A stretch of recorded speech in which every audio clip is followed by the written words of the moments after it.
One weak servant survives by making every enemy too terrified to speak. Spoilers ahead for this Chinese manhua recap. Yi Fan Zhuo may look like a young servant, but the mind behind that body once belonged to a terrifying demonic ruler who survived by understanding power better than anyone around him. Now his fate is tied to the Luo family, and that bond keeps pulling him toward Lady Luo, dangerous allies, and enemies who underestimate him because of his status. The catch is simple: Yi Fan does not protect people like a gentle hero. He protects them like someone who has been betrayed before, and that makes every rescue feel one step away from becoming a massacre. The escape turns dangerous the moment armed men realize the fugitives might live long enough to spread the truth. In the night streets and courtyards, hostile figures move with one goal: silence everyone connected to the breakout. The purple-haired woman and the elderly butler are still exposed, but Yi Fan steps between them and the pursuit with frightening calm. He understands that mercy can become evidence, and evidence can pull danger back to Fenglin City, where their allies may still be vulnerable. So when attackers hesitate, argue, or try to press forward, he answers with sharp violence and poison-like certainty. Bodies fall, intimidation does the rest, and the purple-haired woman is forced to confront the cost of standing beside him. Yi Fan saves them, but he also shows her that his protection has no room for half measures. After surviving the chase, the pressure follows Yi Fan into a wooden hall filled with uneasy allies, elders, attendants, and young women whose emotions are still raw from the escape. A blonde girl reacts defensively, the purple-haired woman stands with tense confidence, and an elderly man tries to control the rising argument before it breaks into something worse. Yi Fan stays mostly calm, watching people reveal their fears instead of rushing to explain himself. Then the confrontation sharpens when the purple-haired woman brings out a bright, crystal-like purple force, turning a tense discussion into a visible test of strength and trust. The blonde girl's reaction shows how fragile this alliance is. Even outside the hall, a red-haired woman challenges him, clings to him, and blurs hostility into something stranger. By nightfall, an elder's fiery, bird-like attack proves Yi Fan is still being tested. The struggle shifts from raw survival into clan politics when Yi Fan is brought before older men in a formal hall. A stern white-bearded elder in yellow robes studies him, a scarred rough-looking man speaks with dangerous confidence, and a fan-wielding man reacts as if every calm answer from Yi Fan threatens the room's order. The gathering is not just asking what happened. They are measuring whether this young servant is a tool, a threat, or a hidden player they failed to recognize.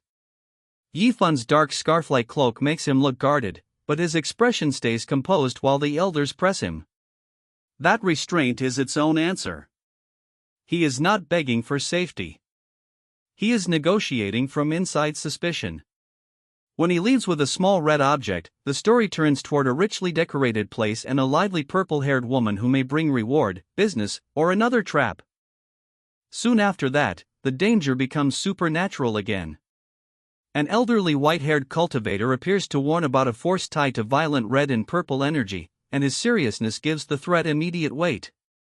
A young man in red listens, but the focus shifts toward a dark-haired woman surrounded by purple-black aura, as if the warning has taken shape right in front of them. The elder grows alarmed, then the battlefield erupts. Golden fire, almost like a winged beast made of cultivation power, charges into the purple darkness. Hands strike, waves collide, and fighters are thrown through the air as the clash spreads beyond anyone's control. Even the young man in red is knocked back. When the elder gathers golden light and releases a heavy strike, the resulting explosion does not resolve the fight, it only makes the threat feel larger. The fight widens until it no longer feels like a simple duel.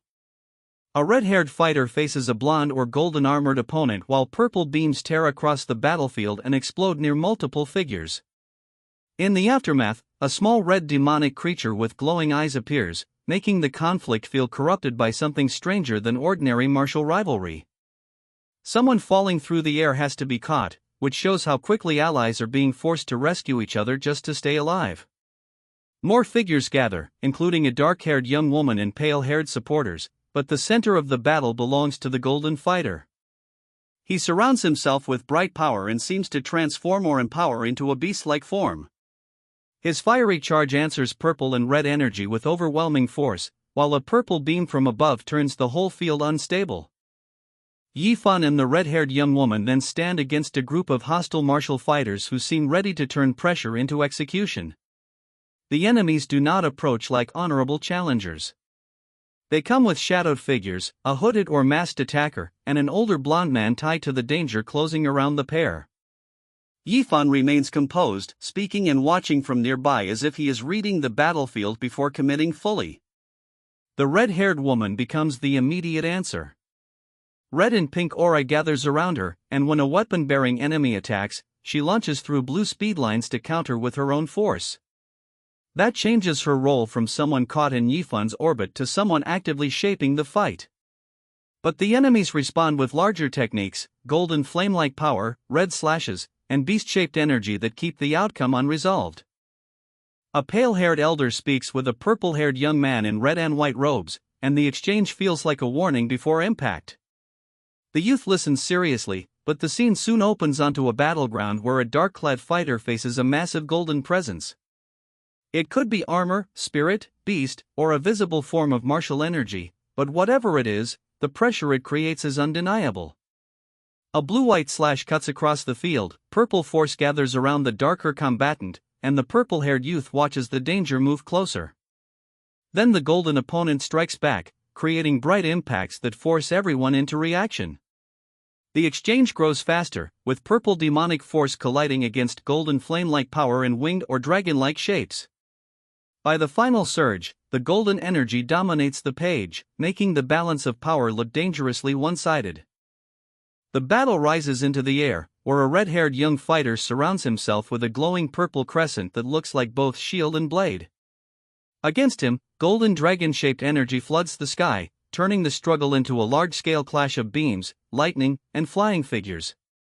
The purple crescent keeps cutting or guarding through the pressure, but every golden surge makes the space feel more dangerous, as if the battlefield itself has become a trap.